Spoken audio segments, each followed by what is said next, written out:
Olá pessoal, tudo bem? Seja muito bem-vindo a mais um vídeo do canal Visão Budista. Nesse vídeo vamos ver o que são desejos, qualidades mentais pessoais, que chamamos de caráter, e impurezas latentes ou ocultas. Vamos ver alguns exemplos e fazer, no final, alguns comentários gerais. Esses três conceitos que vamos abordar nesse vídeo estão intrinsecamente relacionados. Ou seja, se entendermos um conceito, vamos entender os outros dois. É muito importante entender claramente esses conceitos para entendermos como a mente é contaminada e como podemos purificá-la. De fato, esses conceitos fazem parte do estudo de como a mente funciona, cuja compreensão é indispensável para progredirmos no caminho da iluminação. Vamos então fazer uma breve explicação do que são desejos. Aqui vamos chamar de desejos profundos, em Pali denominado de asava.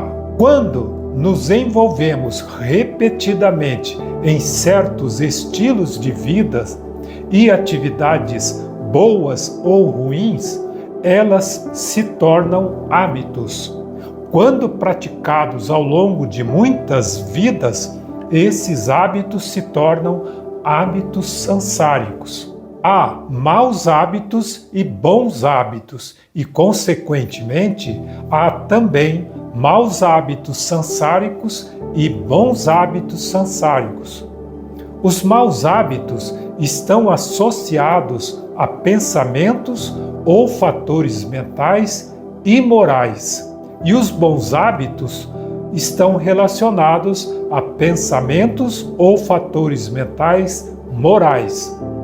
Maus hábitos sansáricos, ou seja, maus hábitos praticados ao longo de muitas vidas, ficam arraigados na mente e formam os desejos profundos, que são esses que estamos chamando de asava.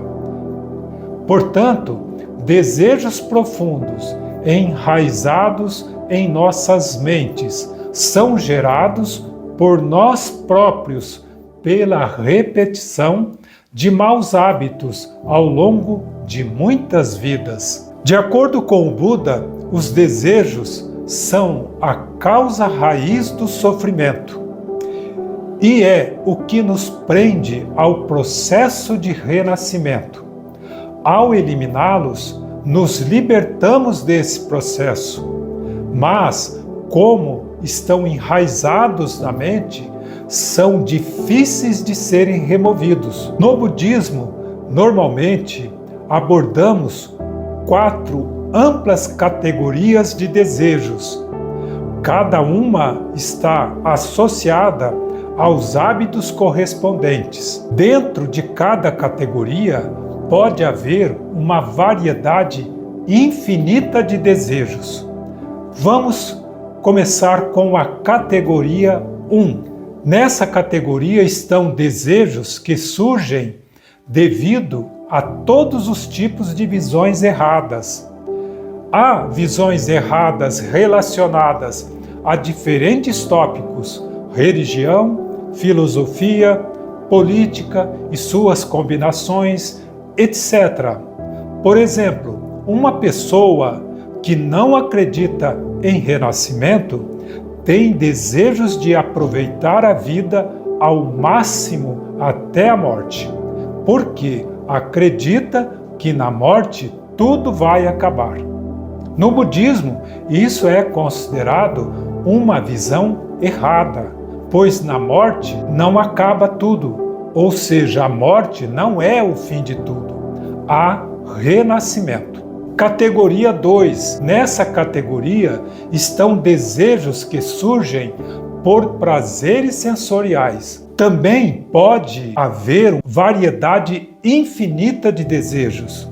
Por exemplo, desejos por prazeres sensoriais desencadeados por objetos provenientes dos 5 sentidos: comida, bebida alcoólica, sexo e etc. Cada pessoa tem seu conjunto de desejos. Uns gostam mais de música do que de comida, outros mais de comida do que de leitura e etc. Categoria 3. Essa categoria envolve desejos que temos por um tipo particular de existência. Por exemplo, existência animal, humana, deva e etc.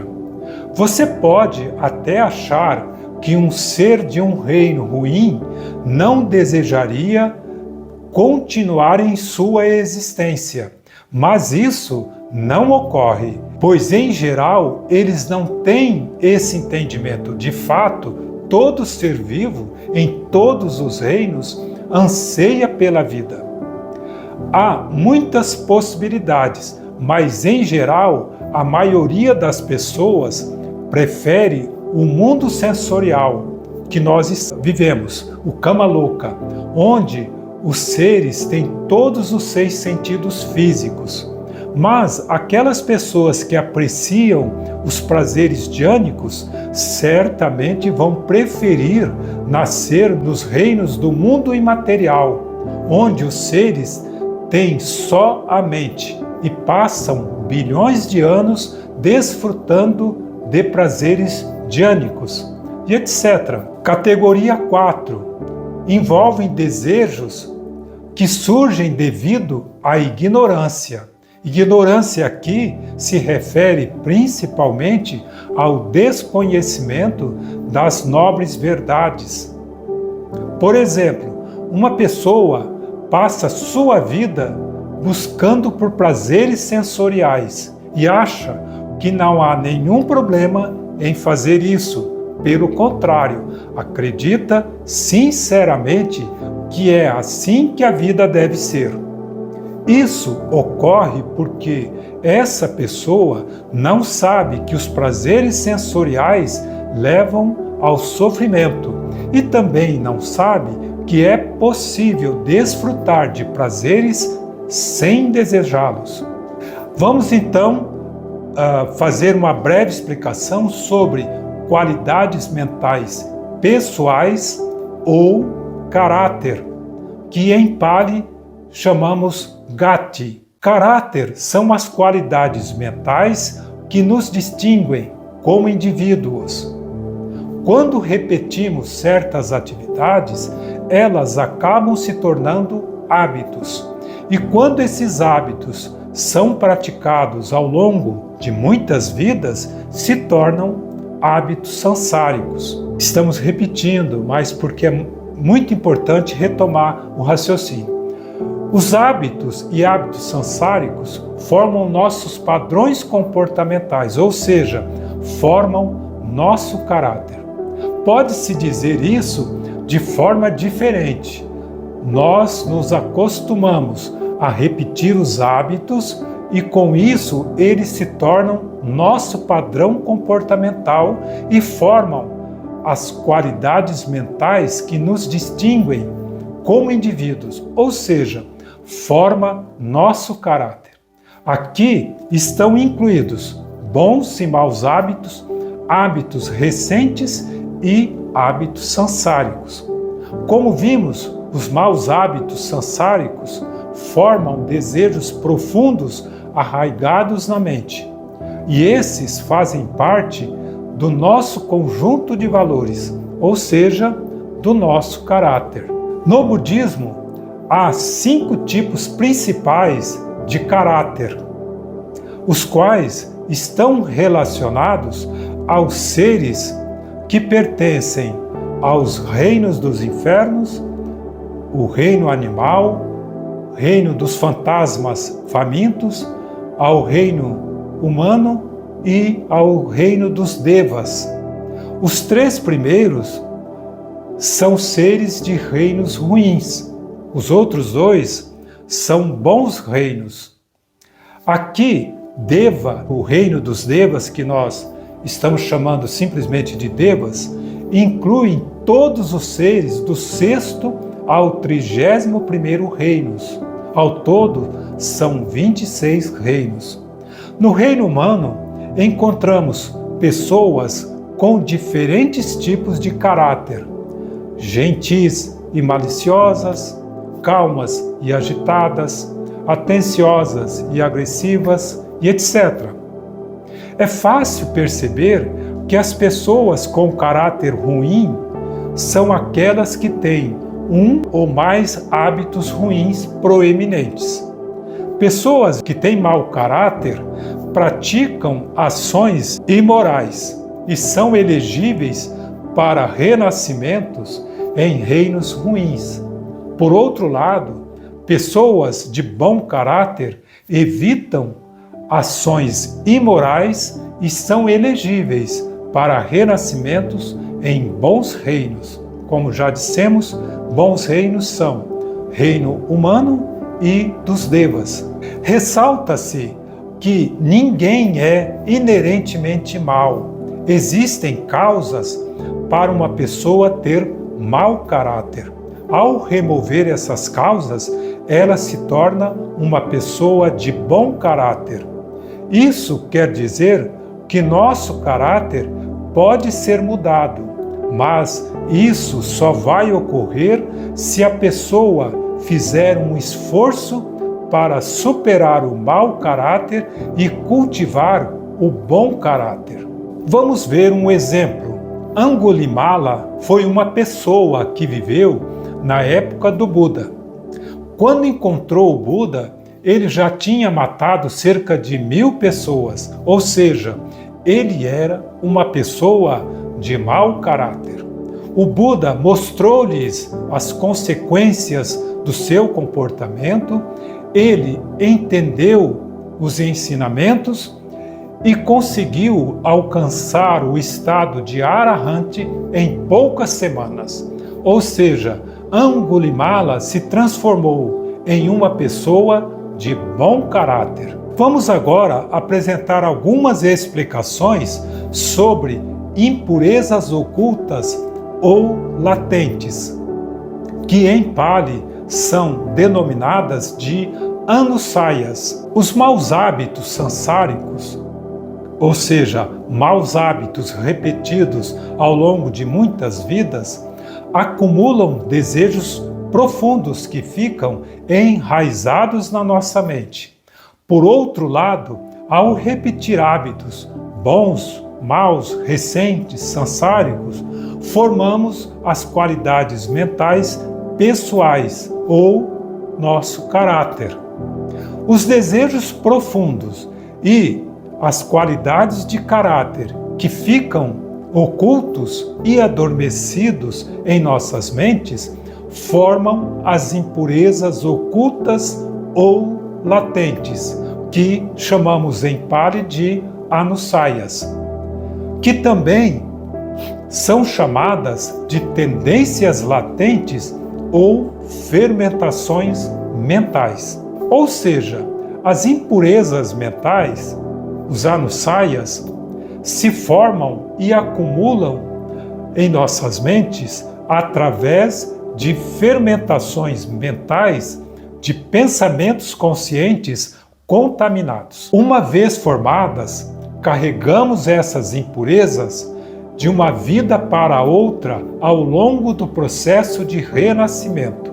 Isso significa que o que somos hoje é o resultado acumulado de ações que praticamos ao longo de muitas vidas.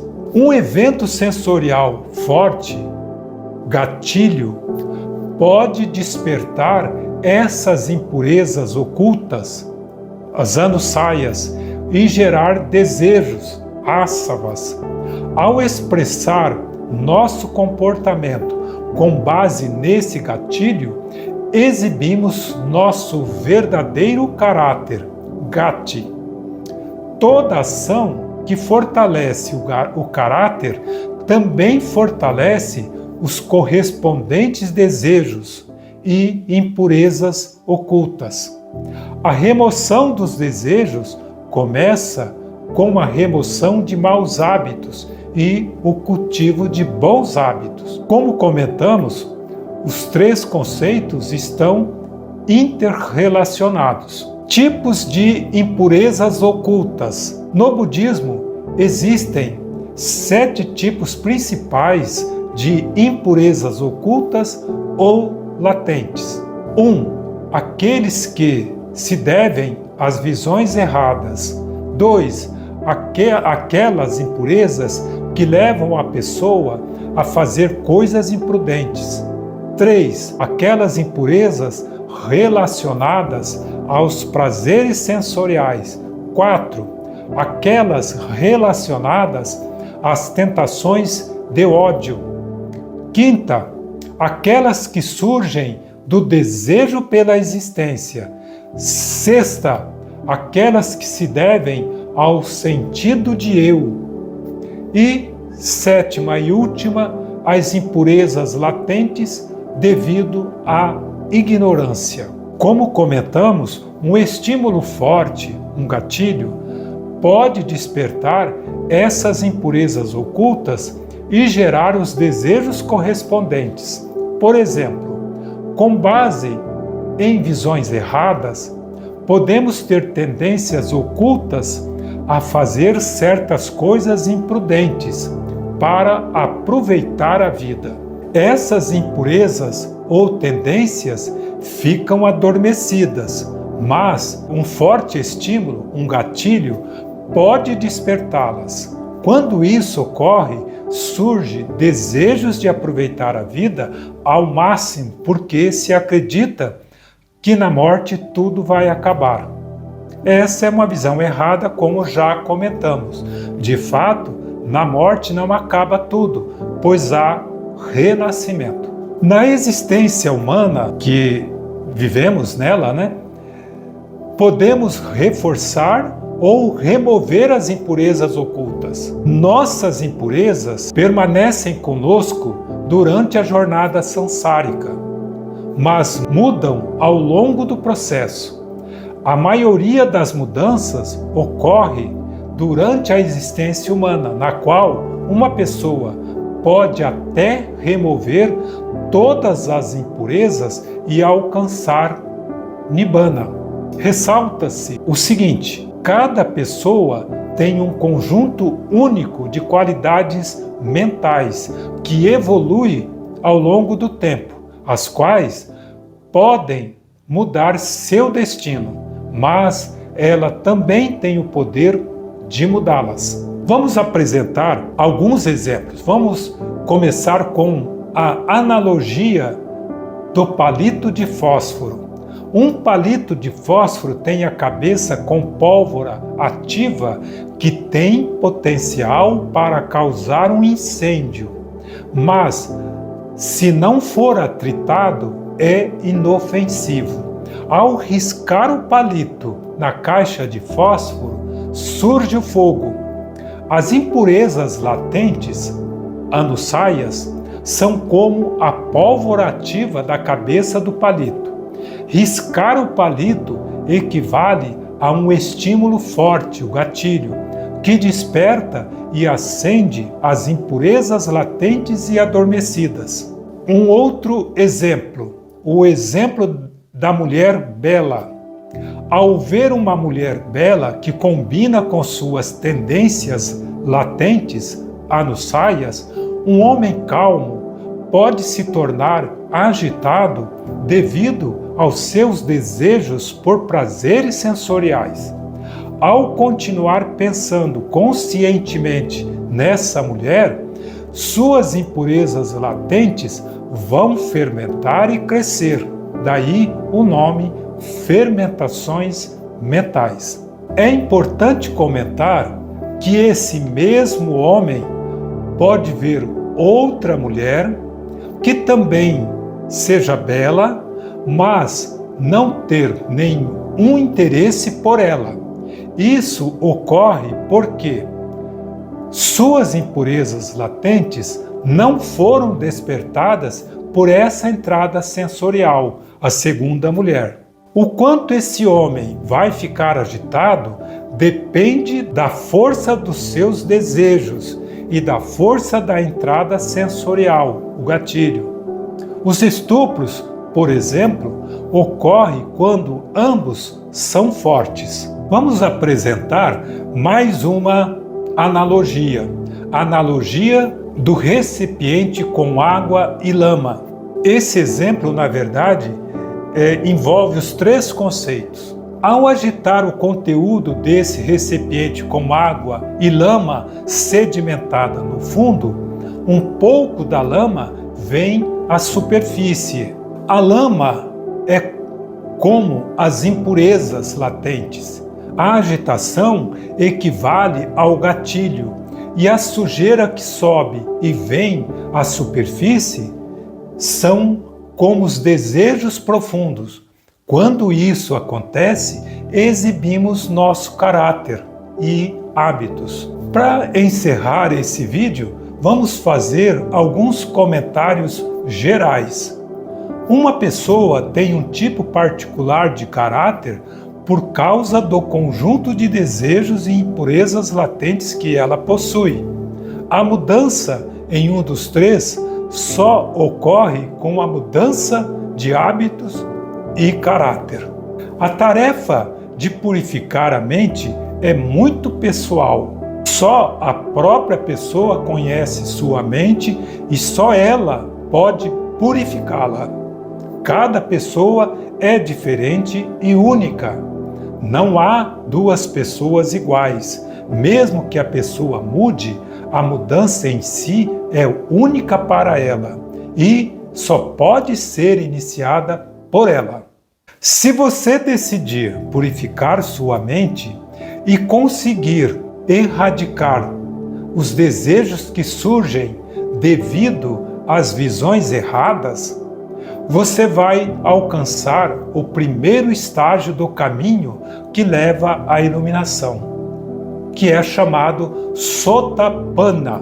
Com isso, você elimina a chance de renascimento em reinos ruins e cria a possibilidade de remover os outros três tipos de desejos e alcançar Nibbana, a iluminação. Por hoje, era isso que gostaríamos de abordar. Espero que você tenha gostado das explicações destes três conceitos muito importantes no budismo. Se gostou, deixe o seu joinha e compartilhe com as pessoas próximas. Se ainda não for inscrito, se inscreva. Vamos agora compartilhar os méritos desse nosso trabalho com todos os seres. Muitíssimo obrigado a todos e até o próximo vídeo.